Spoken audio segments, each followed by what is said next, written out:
The night was cold and unforgiving. My parents had left me alone for the weekend, and the eerie silence of our old creaky house settled in like an unwanted guest. I had always enjoyed my solitude, but little did I know that this particular weekend would thrust me into a living nightmare. As soon as my parents' car disappeared down the driveway, I locked all the doors and windows, feeling a chill run down my spine as I glanced out into the moonlit night. Something felt off, like the house itself was holding its breath. I tried to shake the uneasy feeling and decided to make myself a cup of hot tea to calm my nerves. Just as I settled into the dimly lit living room with my tea and a good book, I heard it. A soft, distant whisper that seemed to emerge from the walls themselves. At first, I dismissed it as my imagination, the product of my own jangled nerves. But then, I heard my name.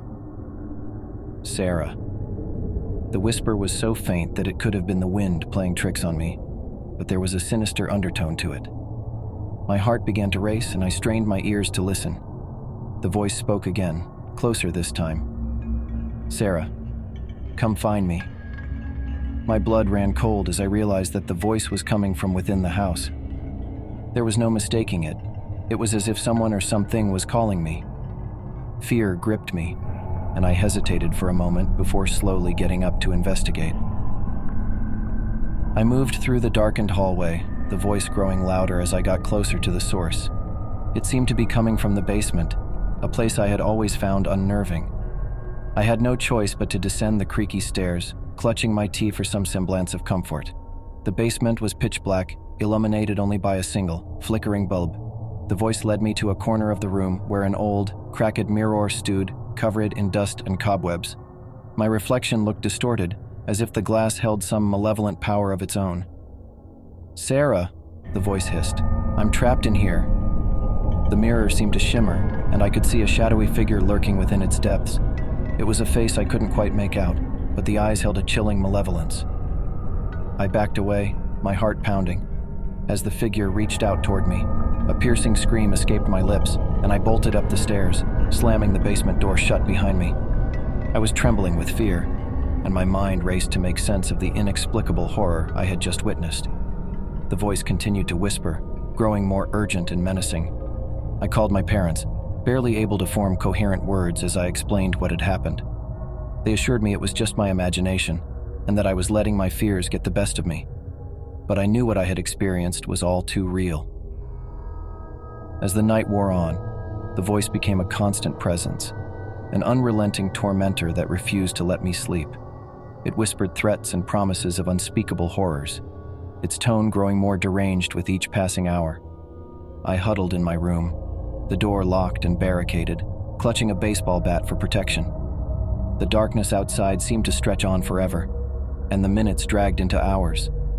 The voice was now accompanied by eerie laughter, as if whatever lurked within the mirror found amusement in my terror. I was trapped in my own home, a prisoner of an entity that defied reason. With the first light of dawn, the voice finally fell silent, retreating to the depths of the basement mirror. My parents returned, finding me exhausted and on the brink of insanity. I tried to explain, but they dismissed it as a nightmare, an overactive imagination.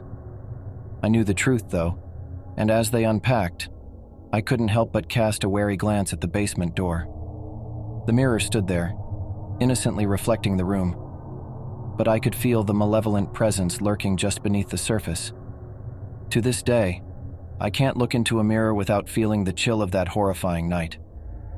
The voice and the figure within the glass are a constant reminder that the line between the real and the supernatural is often blurred, and the horrors that lurk in the darkness are far more terrifying than we can ever imagine. It was the perfect scenario for any teenager, a whole weekend home alone. My parents were visiting relatives out of town, leaving me with the house all to myself. I couldn't wait to revel in the freedom, but what I experienced over those few days would change my perception of solitude forever. The first night alone was exhilarating. I blasted music, devoured junk food, and watched movies until the early hours. With each hour that passed, the excitement of being independent grew, and I marveled at the silence of the house. It wasn't until the second night that things took a sinister turn. I was lying in bed scrolling through my phone when I heard a soft, distant whisper coming from the hallway. I brushed it off as my imagination, thinking it was the wind or a trick of the silence. Then it happened again, a faint voice calling my name, Alex. I held my breath, convinced I was just hearing things, but the voice persisted, growing louder and closer. Alex, come find me. It was as if the voice was just around the corner, and a shiver ran down my spine. My heart raced as I hesitantly left my room, following the eerie sound down the hallway. The whisper led me to the guest room at the end of the corridor. I stood outside the door, my heart pounding, and turned the handle. The room was empty, but the window was wide open, the curtains billowing in the night breeze. I approached the window, trying to dismiss the feeling of dread that washed over me. As I reached to close it, a chilling gust of wind swirled into the room, extinguishing the candle on the nightstand. I was about to leave the room when I noticed the closet door ajar. I couldn't remember it being open when I first entered the room. A cold sweat broke out on my forehead as I slowly approached the closet. As I pushed the door open, I was met with an inexplicable sight. The closet seemed to stretch beyond its physical boundaries. It was like stepping into another world, a dark and foreboding world that existed just behind the coats and shoes. And there, in the heart of the darkness, I saw a figure, barely discernible but undeniably malevolent. It beckoned me closer, its voice a sinister whisper. Come find me, Alex. I slammed the closet door shut and bolted back to my room, locking the door behind me. The voice continued to call my name, echoing through the house. Panic set in, and I reached for my phone to call the police, but the battery was dead. I huddled in my room, feeling trapped and helpless. The voice moved closer, and I could hear its soft laughter, as if it was toying with me. It was a relentless presence that refused to be ignored. The night felt interminable, the voice a constant tormentor.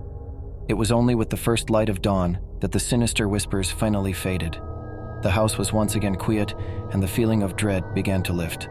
My parents returned, and I recounted the terrifying ordeal, but they dismissed it as a vivid nightmare. They couldn't comprehend the malevolent presence that had invaded our home. The memory of that night still haunts me. I know that I wasn't alone in the house, that something dark and otherworldly had made itself known. The experience left me with an indelible fear of solitude, a realization that the silence of an empty house can hide horrors beyond imagination. A long weekend with the house all to myself was a rare opportunity for a teenager. My parents had gone on a trip, leaving me with the solitude I craved. It was the kind of freedom that most kids my age could only dream of, but as the days unfolded, I would come to dread the very idea of being home alone. The first night alone was perfect. I ordered my favorite takeout, binge-watched my favorite shows, and even stayed up late playing video games.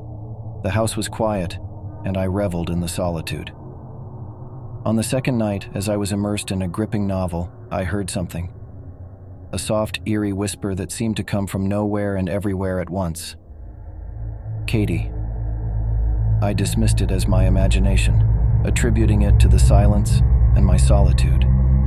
But then I heard my name again, and this time, it was closer. Katie, come to me. My heart pounded as I got up from my chair, trying to locate the source of the voice. It led me to the hallway, where the whisper seemed to be coming from the linen closet. I hesitated for a moment before opening the door, my breath catching in my throat. The closet was filled with towels, but in the far corner, something caught my eye. A small, ancient-looking mirror with an ornate frame. I had never seen it before. It wasn't mine, and I couldn't imagine where it had come from. As I looked into the mirror, my reflection seemed to waver and distort. It felt as though the glass was liquid, and my reflection slowly twisted and shifted until it was no longer me. The figure in the mirror had a sinister grin and cold, empty eyes. Katie, it whispered, its voice filled with malice. Come to me. I slammed the closet door shut, my heart racing. I convinced myself it was a trick of my overactive imagination, the result of too much late-night reading. But as I retreated to my room, I couldn't shake the eerie feeling that something was terribly wrong. The next day, the voice persisted, whispering my name from within the mirror. It was accompanied by an eerie laughter that sent chills down my spine. I tried to avoid the closet, but I couldn't resist the pull of the mysterious mirror. As I opened the closet door once more, I was met with the same distorted reflection, the malevolent figure within the glass. It beckoned me closer, its sinister voice compelling me to step through the mirror. It was as though it existed in a parallel world, and it wanted to pull me in. I reached out to touch the glass, and as my fingers made contact, a searing pain shot through my hand. I pulled back, crying out in agony.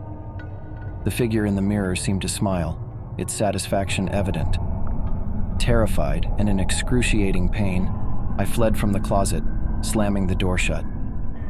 The voice continued to taunt me, its laughter echoing through the house. I was trapped, a prisoner of the sinister mirror. As the weekend wore on, I remained locked in my room, the mysterious mirror and its malevolent presence haunting my every thought. I had no way to reach my parents, and I was paralyzed by fear. It wasn't until my parents returned that the sinister presence seemed to retreat. I told them about the mirror, but they dismissed it as a figment of my imagination.